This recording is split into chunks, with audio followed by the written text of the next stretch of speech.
Hi friends, welcome back to my channel. If you're new here, I'm Casper the Boy Diviner, and today I wanted to show you my Pholarchos Tarot.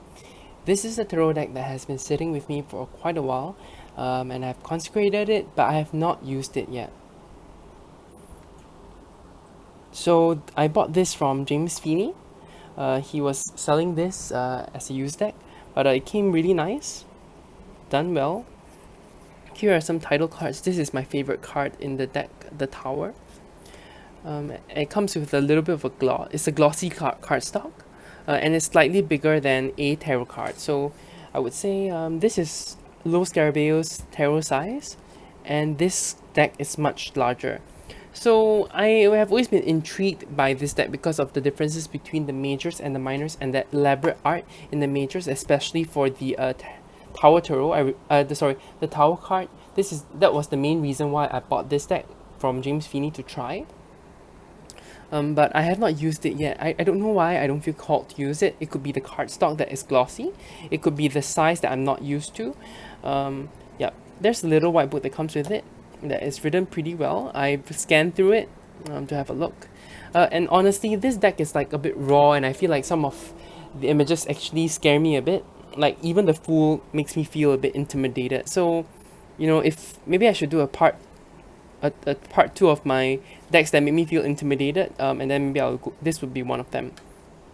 Okay, so without further ado, this is the major arcana, the Fool.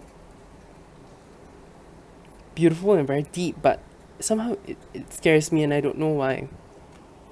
The Magician, very different from other depictions when they show actually three people in the Magician. The High Priestess, beautiful. This is so beautiful to me. It's a great High Priestess. You can see the little eye here, the open eye, when she has them closed. The Empress, very Empress energy. There's something about the bugs that creep me out as well. The Emperor, this one also scares me. Very raw, I would say. The Hierophant, beautiful creature. I think this is a centaur, and centaurs are, mentors, teachers in our mythology. So, lovers, beautiful. Chariot.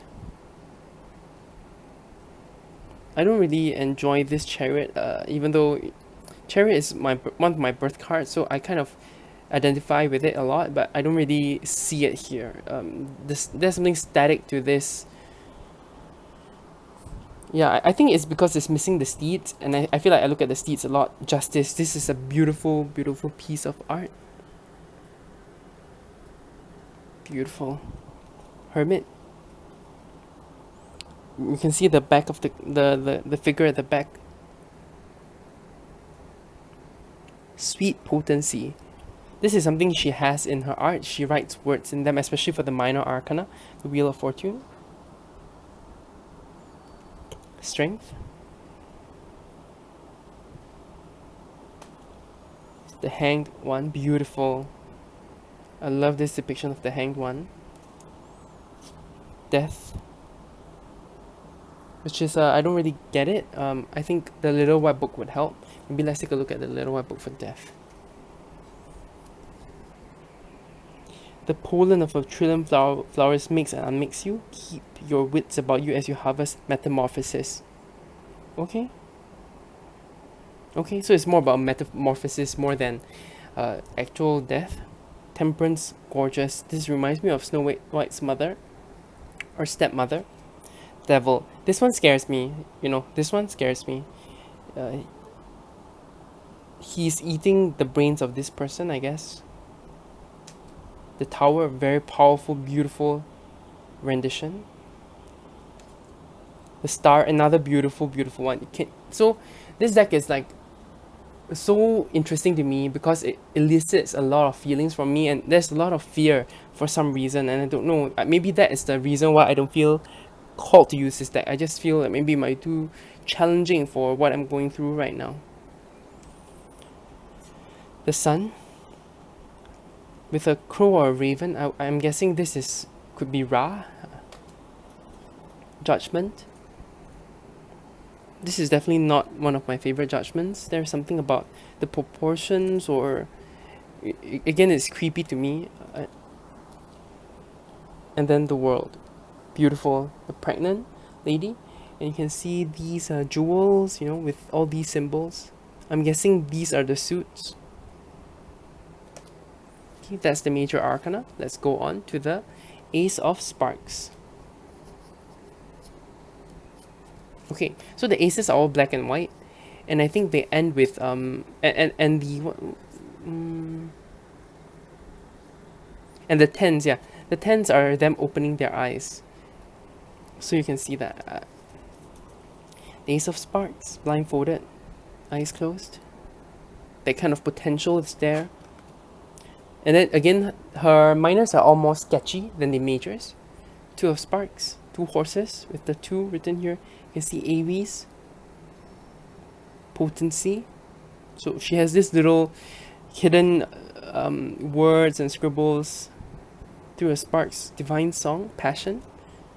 The Four of Sparks.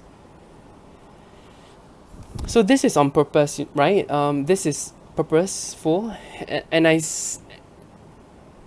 admire this. I like this. Sorry about the wire. I don't know how long it's been there in the upper right. So if it's there, just ignore it. I'm sorry.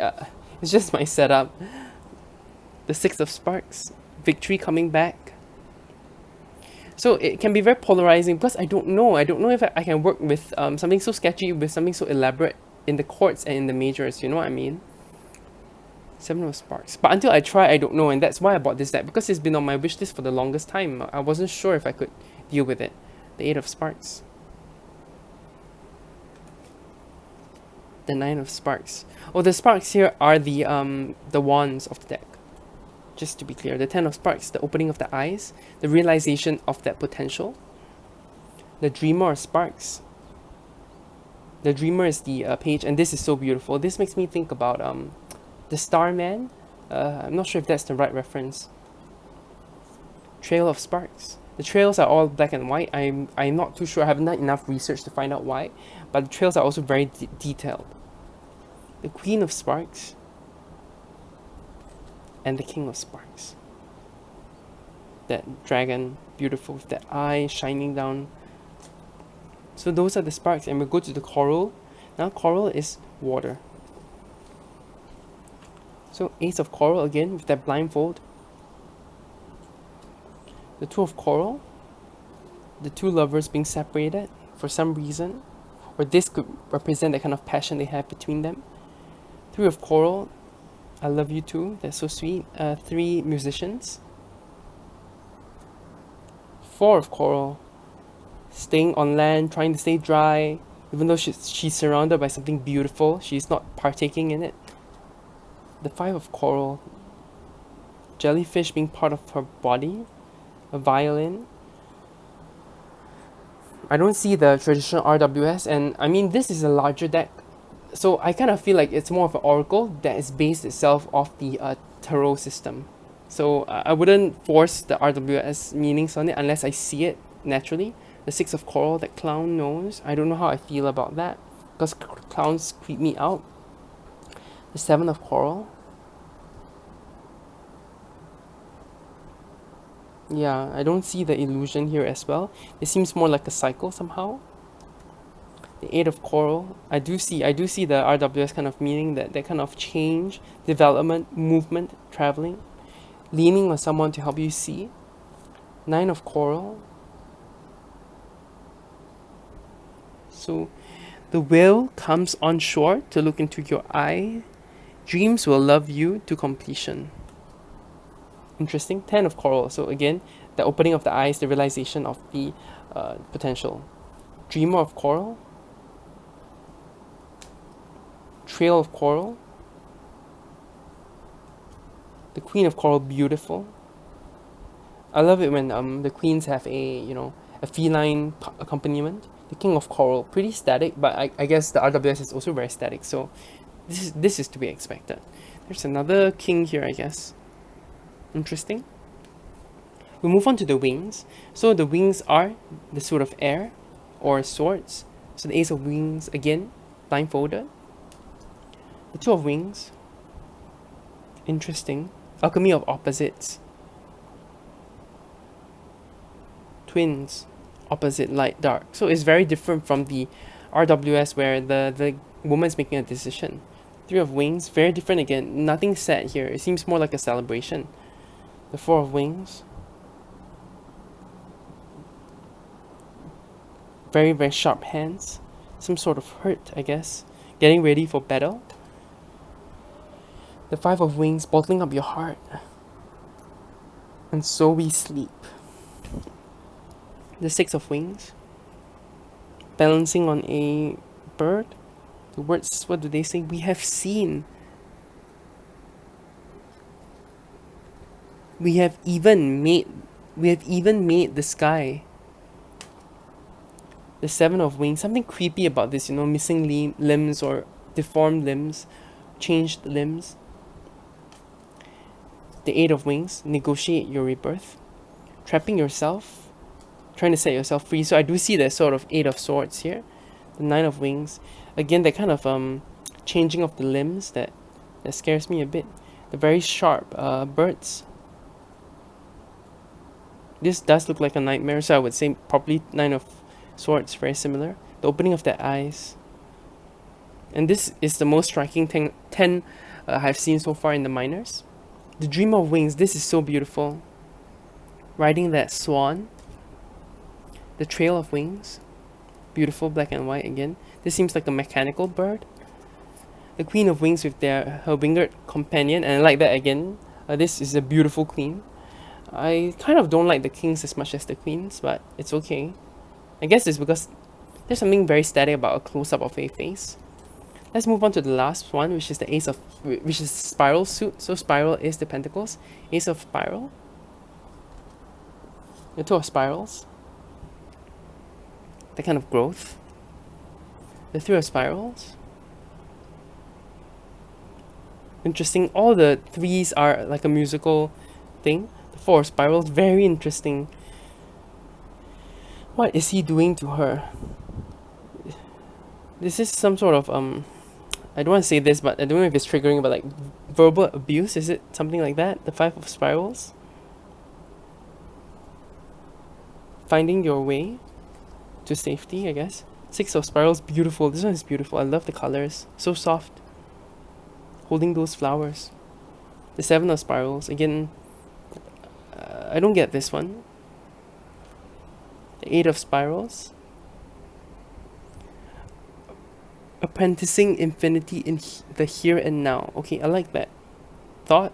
This is about chemicals, I'm guessing. Nine of Spirals. A very jolly man, and I think this is very RWS, so that is easy. The Ten of Spirals. The opening of the eyes again. The Dreamer of Spirals, very beautiful. I love this. The Trail of Spirals. This is the only trail that I don't really enjoy. The Queen of Spirals, again, a beautiful queen. Very beautiful. And the King of Spiral. Okay. Very interesting deck. I don't think this is an easy deck to read. I don't think this is an easy deck to use. Unless you're someone who is very intuitive, who can just base it off, you know, the images. I'm not that sort of person, and I don't have the energy to, you know, memorize meanings or anything for this one. So I can't rely on my RWS background to read this deck. So I don't think this is an easy one. Let's try to shuffle. Okay, the size is a bit big. It's not what I'm comfortable or used to, but it's okay. I think a lot of people prefer bigger cards so they can see the images better. So I would say if you like that kind of size, this size makes sense. It's an oracle size. Okay, I'm going to try to riffle shuffle it now. So no extra cards for this deck, except for the title cards. Okay, it riffle shuffles well. It's easy, it's pliable. The only downside is that it is glossy, but that's my downside. If you like glossy cardstock, it's okay. It's not like crazy glossy. It's okay. It's just normal, very normal standard cardstock. Yeah, and it does feel good in my hands. There is a weight to it. There's a heft to it when you shuffle. There's a heft. Okay, let's do a quick test reading after one more riffle shuffle. Can we have a test reading for everyone? Maybe some sort of advice that could apply to the people who watch this video.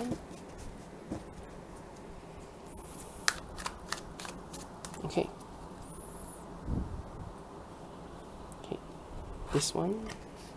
Again, the backs are not reversible. You can see that it's not reversible. Here, the Seven of Corals, the Seven of Coral reversed, the Seven of Wings, and the Trail of Wings. So there are 2 wings and 1 coral. Water, air, air. So you're not going with the flow at this point in time. There is a sense of obstruction, of inertia. Maybe try to find the easiest route so that when you grow and change and transform, you'll be able to do it in a way that is restful for you. Okay? Try to go with the flow, try to accept the conditions around you, so when you finally do your transformation, you can do it in a way that is restful. I hope this reading helped. I hope this reading resonated. It kind of resonated with me, with what I'm going through. So, yeah. If you enjoyed this video, if you did, please leave a like and subscribe. It really helps me out.